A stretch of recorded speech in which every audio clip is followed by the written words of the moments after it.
నా క్లయింట్ భాస్కర్ నాకు ముందుగానే తెలుసు. అంటే పేపర్లో న్యూస్ రావడం కోసం, ఊర్లో గొప్ప వేటగాడని నిరూపించుకోవడం కోసం ఎన్నో కలలు కంటూ జీవిస్తున్నవాడే మా భాస్కర్. అందుకే వాడు ఈ విధంగా చేశాడు. క్షుణ్ణంగా చెప్పాలంటే ఊరు వాళ్ళ ముందు వీరుడే నిరూపించుకోవడానికి చేశాడు. అందువల్ల భాస్కర్ని విడుదల చేయాలి. నిరపరాధి, 100% నిరపరాధి యువరానా. నిజమండి. ఏంటి మిస్టర్ భాస్కర్, నేరస్తుడివి నువ్వేనని ఒప్పుకుంటున్నావు, కానీ నువ్వు నిర్దోషివని మీ వకీలు అంటున్నారేంటి? ఖచ్చితంగా లేదు మేడం. నన్ను అవమానించాలని చెప్పి ఇలా చెప్తున్నాడు. అసలు నిన్నెవరు ఈ కేసు తీసుకోమని చెప్పాడు? హలో భాస్కర్, ఇది కోర్ట్. మేడం, నేను మీ ముందు హాజరుపరిచినది ఈ ప్రాసిక్యూషన్ వారు చెప్పిన చూస్తే తెలిసే 60 మంది ఊరు వాళ్ళు తిన్న అదే తిండిని అడవి దున్న యొక్క ఫారెన్సిక్ పరిశోధించిన రిపోర్ట్.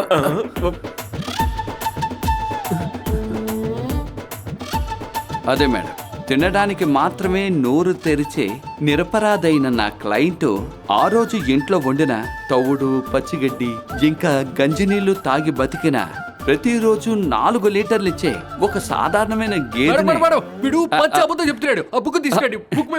దానికంత అవసరం లేదు. మేడంకి నా గురించి చాలా బాగా తెలుసు.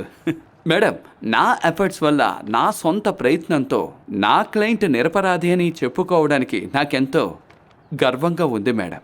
నిజం మేడం. ప్రతిపక్ష లాయర్ సేకరించిన సాక్ష్యాలను బట్టి నేరస్తుల్ని విడుదల చేయటం అనేది ఇండియన్ జ్యుడిషియల్ చట్ట ప్రకారం లేదు. లాయర్కి తెలుసు కదా, రిజల్ట్ వచ్చేంత వరకు ఈయన్ని జామీన్లోనే ఉండనివ్వండి. మేడం, నేను ఒక విషయం అడగనా? ఏంటో అడుగు. నన్ను వదిలిపెట్టకుండా ఉండగలరా?